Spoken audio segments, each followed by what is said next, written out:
నమస్తే, welcome to great Andhra. మనతో పాటు ఉన్నారు సీనియర్ పొలిటికల్ అనలిస్ట్ జిఆర్ మహర్షి గారు. నమస్తే సార్. నమస్తే అమ్మా.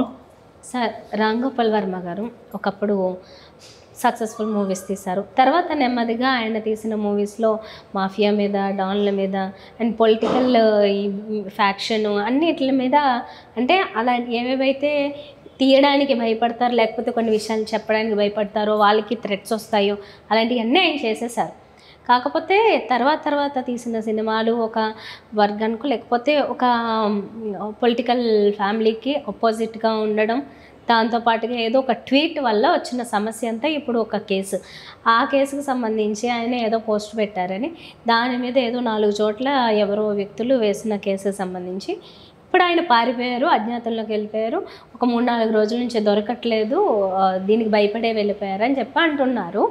ఆయన దానికి వీడియో కూడా పెట్టారు, ఒకటి వీడియో ముఖంగా చెప్తూ, నేను ఎక్కడికి భయపడి పారిపోవడం కాదు, అసలు కేసు ఏంటి, దీని ఇంపార్టెన్స్ ఏంటి, ఎప్పుడో సంవత్సరం క్రితం పెట్టిన పోస్ట్కి ఇప్పుడు ఎవరో వ్యక్తులకి మనోభావాలు దెబ్బతినడం ఏంటంటూ ఆయన ఏదేదో మాట్లాడుతున్నారు. సరే, పోలీసులు అయితే మాత్రము ఈ కేసుని వాళ్ళు ప్రయారిటీగానే తీసుకుంటున్నారు.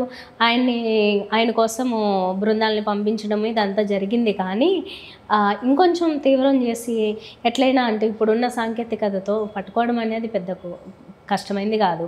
ఆయన మేము సహకరిస్తున్నాం అంటున్నారు, లాయర్ కూడా మేము సహకరిస్తున్నాం కాబట్టి మాకు టైం కావాలంటున్నారు, ఏవో జరుగుతున్నాయి. సో మొత్తానికి ఇంకొంచెం పెంచుతారా డోసు? ఖచ్చితంగా పెంచుతారు. ఎందుకంటే ఇది పొలిటికల్, రాజకీయ ప్రతీకారం కోసం పెట్టిన కేసు. ఆయనకు స్పష్టంగా తెలుసు. ఇన్ని రాజకీయ సినిమాలు తీశాడు, ఇన్ని మాఫియా సినిమాలు తీశాడు, ఆయనకు తెలియని విషయం అది. ఈరోజు కోర్టులో ఆయన ముందస్తు బెయిల్ విచారణకు వస్తూ ఉంది. సరే, కోర్టు బెయిల్ ఇస్తుందా లేదా, లీగల్గా ఏమిటి ప్రొసీజరు, ఎలా ఉంటుంది అనేది ఈరోజు రేపో ఎల్లుండో తేలిపోతుంది. కానీ ఆయన అరెస్ట్ చేయాలి అనుకుంటే మాత్రం ఈ కేసులో కాకపోతే ఇంకో కేసులో అరెస్ట్ చేస్తారు. ఆ మూడుకి ఆయన ఊరికి కామెడీగా లాజికల్గా మాడుతున్నాడు, కానీ చట్టంలో లాజిక్స్ ఏమి ఉండవు. ఆయన ఏమంటున్నాడు ఈరోజు, 3 ఏడాది క్రితం నేను పెట్టిన పోస్టుకి 3 ఒకేసారి మనోభావాలు దెబ్బతిన్నాయా, ఇదే చాలా ఆశ్చర్యంగా ఉంది అని అంటున్నారు ఆయన. అది మనలో మనకైతే లాజిక్ ఏదో అది ఓకే అనుకోవచ్చు. లీగల్గా ఏం లాజిక్లు ఉండవు. చట్టం అనేది ఒక పుస్తకంలో రాసి పెట్టినారు లాల. ఆ పుస్తకంలో ఉన్న చట్టాలకు ఆధారంగా కోర్టులు నడుస్తూ ఉంటాయి.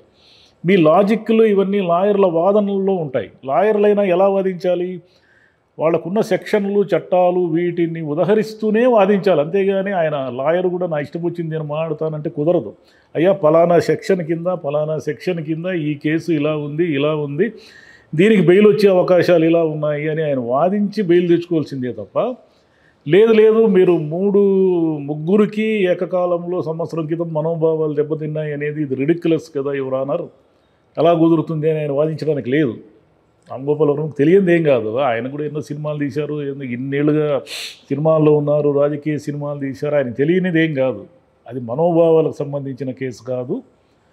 ఈయన గతంలో ఉన్నప్పుడు చంద్రబాబు నాయుడు గారిని, పవన్ కళ్యాణ్ని, లోకేష్ని ఈయన రకరకాలుగా కామెంట్స్ చేశారు, మార్ఫింగ్ ఏదో పెట్టారనేది కేసు. కానీ మనకు తెలుసు కదా ఆయన కామెంట్స్ చేశారనే విషయం.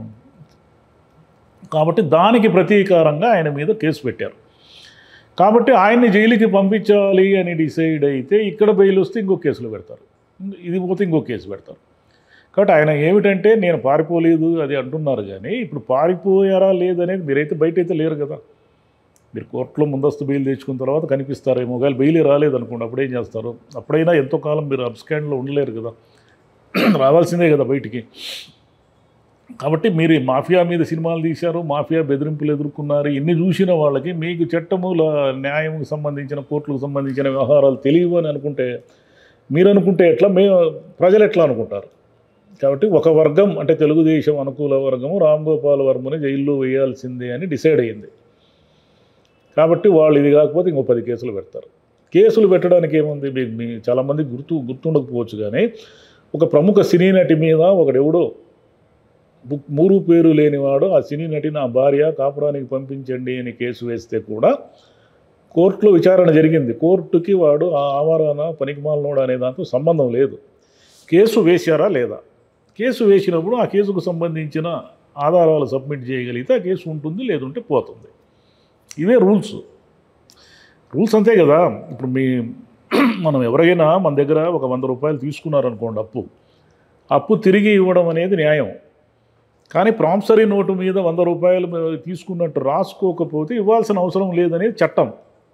న్యాయం వేరు, చట్టం వేరు. ఇప్పుడు ఈయన వీడియోలో ఏదో న్యాయ అంటే లీగల్గా లాజికల్గా వర్మ గారు మాడుతున్నారు, కానీ ఈ మనోభావాలు అది ఎట్లా దెబ్బతింటాయని. మనోభావాలు ఏముంది, ఒక 100 మందికి ఒకేసారి ఏకకాలంలో కూడా దెబ్బతింటాయి. ఒక 100 ఊళ్ళలో 100 పోలీస్ స్టేషన్లలో వర్మ గారికి వ్యతిరేకంగా కూడా కేసులు పెట్టచ్చు, రేపు పెట్టచ్చు, పెట్టకూడదు అనేది మీ మీద ప్రతీకారం తీర్చుకోవాలని ప్రభుత్వం డిసైడ్ అయినప్పుడు మీరు ఏమీ చేయలేరు. ప్రభుత్వం చెప్పదు, మాకేం వర్మ గారి మీద ఏం ప్రతీకారం లేదు, ఏమి లేదు, యాజ్ పర్ లా లీగల్గా మేము పెట్టాము, ఆయన మరి మార్ఫింగ్ పోస్టులు పెట్టాడు కదా, మరి ఈ చట్టం ఫలానా డిజిటల్ చట్టం ప్రకారము ఆయన్ని పోలీసులు విచారణకు పిలిచారు, ఆయన విచారణకు రాలేదు కాబట్టి పోలీసులు అరెస్ట్ చేసే వాళ్ళకి ఇది ఉంది, హక్కు ఉంది లీగల్గా. మీరు లీగల్గా మళ్ళీ కోర్టుకు వెళ్ళి ఈ కేసు ఏం పనికిమాలిన కేసు, నీ కేసులో మేము ఒక వీఐపీ రామ్గోపాల్ వర్మ లాంటి వీఐపీని ఎలా అరెస్ట్ చేస్తారని మీరు వాదించుకొని బెయిల్ తెచ్చుకోవచ్చు. ఈ బెయిల్ వచ్చేది అంతా అయ్యే లోపల ఆయన ఒక 3 రోజులైనా జైల్లో కూర్చోబెట్టాలని తెలుగుదేశం వాళ్ళు డిసైడ్ అయ్యారు. కాబట్టి ఇప్పుడు కాకపోతే వాళ్ళ 4 ఏళ్ల టర్మ్లో ఎప్పుడో రోజు కూర్చోబెడతారు. అది వర్మగారు ఫిక్స్ అయి ఉండాలి. దానికి వర్మగారు తెలుసుకోవాల్సిన, ఫిక్స్ అవ్వాల్సిన విషయం ఏమంటే, తెలుగుదేశం వర్గీయులతో ఆయనకున్న విస్తృతమైన పరిచయాల వల్ల ఏమైనా ఈ కేసుని మాఫీ చేసుకుంటే మనకు తెలియదు, కానీ ఈరోజు ఉన్న సిచ్యువేషన్ ప్రకారము వచ్చే 4 ఏళ్లలో వర్మగారు ఒక వారం రోజులైనా జైల్లో కూర్చుంటారు. కూర్చోబెట్టే వరకు వీళ్ళు ఊరుకోరు. ఇప్పుడు రాజకీయాలు అలాగే ఉన్నాయి. రాజకీయాలకి దయాదాక్షిణ్యము ఇవన్నీ ఏమి విచక్షణ ఏమీ లేవు. ఎవరు అధికారంలో ఉంటే, ఇప్పుడు ఆయన ఏదో కొత్తగా కనుక్కున్నట్టు చెప్తున్నారు, పోలీసులని వెపన్గా వాడుతున్నారు అమెరికాలోను యూరోప్లో. అది కొత్తగా మీరు చెప్పేది ఏమున్నది? ప్రపంచమంతా పోలీసులను వెపన్గా వాడుతున్నారు. అధికారంలో ఉన్న వాళ్ళు తమకు అనుకూలంగా పనిచేయించుకుంటారు. పోలీసులను కూడా అనుకూలంగా పనిచేయించుకోలేకపోతే ఇంకా వీళ్ళు ప్రభుత్వాల్లో ఎందుకు ఉండేది? మాకు ఇంకేమి, మా అధికారం అంటే ఏమిటి? ఒక చట్టాన్ని, సిస్టమ్ని మాకు అనుకూలంగా పనిచేయించుకోవడం. ఎవరైనా అందరూ అదే చేశారు కదా, ఎవరు మాత్రం దీనికి మినహాయింపు ఉంది? పవన్ కళ్యాణ్ గారిని ఒక క్వశ్చన్ వేశారు. క్వశ్చన్ వేస్తే ఆయన ఏమన్నాడయ్యా, నేను పంచాయతీ శాఖ నాది హోంశాఖ కాదు. వాళ్ళు ఏమని క్వశ్చన్ వేశారంటే, అయ్యా రామ్గోపాల్ వర్మ గారు పరారీలో ఏదో ఉన్నారు కదా, మరి ఆయన పట్టుకుంటారా, పట్టుకోలేరా, మీరు పోలీసుల వైఫల్యం కదా మీది అని ఏదో ఆయన్ని గిల్లారు. ఆయన మామూలు హోంశాఖ అంటే రెచ్చిపోతారు కదా, మొన్న రెచ్చిపోయాడు కదా. అలాగే ఆయన ఏమైనా రెచ్చిపోతాడేమంటే ఆయన ఈసారి జాగ్రత్తగా ఉన్నాడు.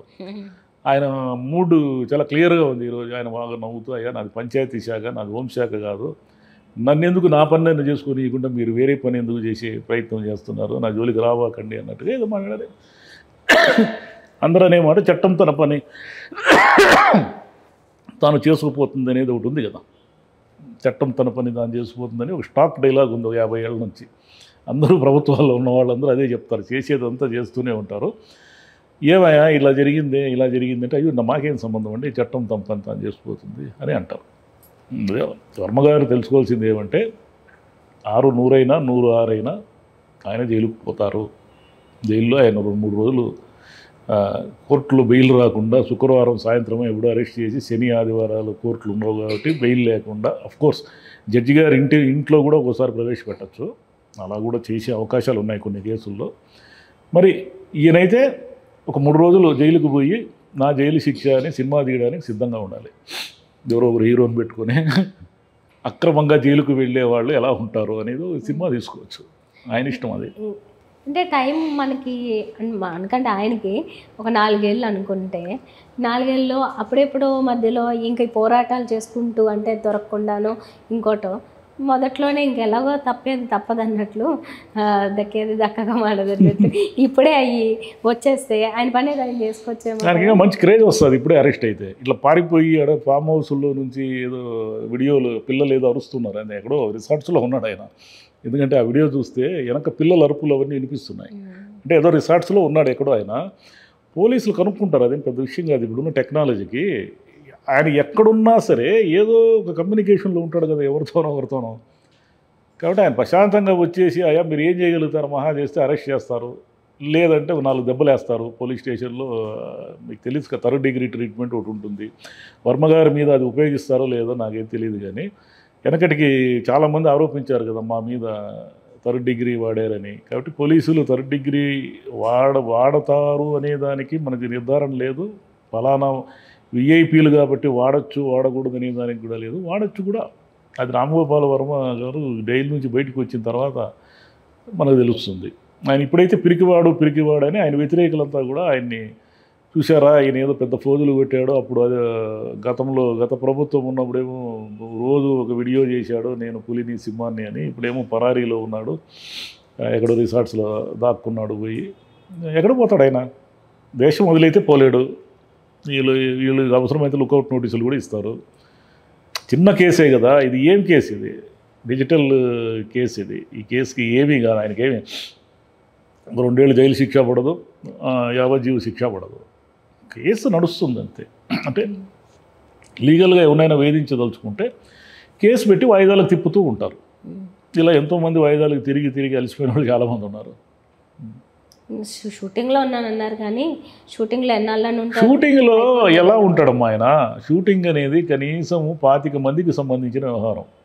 ఒక షూటింగ్ బృందము ఎంత మీరు అడవుల్లో షూటింగ్ చేసినా కనీసం 20 మంది బృందం లేకుండా ఎవరు షూట్ చేయలేరు. ఒక కెమెరామెన్ ఎవరో ఉంటారు కదా, అతనికి 2 అసిస్టెంట్లు, టీ అందించేవాడు, భోజనాలు చేసేవాడు, ఏదో ఒకటి ఉంటారు కదా. ఇంతమంది మధ్య ఆయన షూటింగ్లో ఉంటూ అబ్స్కాండ్ కాలేడు. ఎలా అవుతాడు? ఎవరో ఒకరు లీక్ ఇస్తారు కదా. వర్మ గారిని దేశంలో గుర్తుపట్టిన వాళ్ళు ఎవరు ఉన్నారు? ఎక్కడైనా గుర్తుపడతారు కదా ఆయన్ని. దేశంలో ఎక్కడైనా గుర్తుపడతారు ఆయన. ఎందుకంటే దాదాపుగా దేశమంతా తెలిసిన సెలబ్రిటీ ఆయన. బ్యాడ్ లక్ అంటే ఆయన మాస్క్ వేసుకుని విగ్గులు మార్చుకొని పోలేడు కదా. సినిమా కాదు కదా. సినిమాలో అయితే ఎన్టీఆర్ ఒక పులిపిరి పెట్టుకొస్తే ఎవడు గుర్తించలేడు. చాలా పాత సినిమాల్లో రామారావు గారి మారువేషం అంటే ఏమిటంటే ఒక ఇంతలా మీసాలు, ఒక చిన్న పులిపిరి పెట్టుకుంటే అప్పటి వరకు ఆయనతో డ్యూయట్లు పాడిన హీరోయిన్ కూడా గుర్తుపట్టలేదు. వర్మ గారు అట్లా మీసాలు పులిపిరులు పెట్టుకొని తిరగలేరు కదా, ఆయన ఆడైనా గుర్తుపడతారు. Right sir. ఏం చేస్తారు మరి? అంటే నాకు తెలిసి ఒక వారంలో ఏదో ఒకటి జరగచ్చు, అంటే ఏదో ఒకటి తేలచ్చు. ఏం లేదు, ఆయన బెయిల్లో కూడా కోర్టులో బెయిల్ రాకపోతే ప్రశాంతంగా లొంగిపోవడమే బెస్ట్. ఏం చేస్తారు? ఆయన నన్ను జైలుకి వేస్తారు, వేసుకోకూడదు నేను చెప్పాలి. అప్పుడు ఆయన వర్మ అంటే పిరికోడు కాదు, మామూలుడు కాదు అని ఒక ఇమేజ్ అన్నా దక్కుతుంది ఆయనకి. లేదంటే వీళ్ళంతా ఒక సెర్చ్ బృందాలు వెళ్ళి, ఒక 100 మంది టీంలు వెళ్ళి, ఈయన ఎక్కడెక్కడ ఉన్నాడో పట్టుకొచ్చి ఇదంతా ఎందుకు పంచాయతీ? అది ఏమన్నా అంతర్జాతీయ నేరస్తుడా ఏమన్నా? అంటే వేధించాలనుకుంటే ఏమైనా చేస్తారు. ప్రభుత్వాలు వేధించాలి అని ఒక మనిషిని డిసైడ్ అయితే ఎప్పటి నుంచో ఉన్నది కదా. నియంతలంతా కూడా అదే కదా పనిచేశారు. నియంత దేశాల్లో అంతా ఏమైంది? అసలు మనుషులే కనబడకుండా పోయేవాడు. ఇంకా మన దేశంలో కనీసం మనుషులు కనిపిస్తారు, అది సంతోషించాలి. Right sir. చూద్దాం ఏమవుతుందో. Thank you. థ్యాంక్ యూ అమ్మా.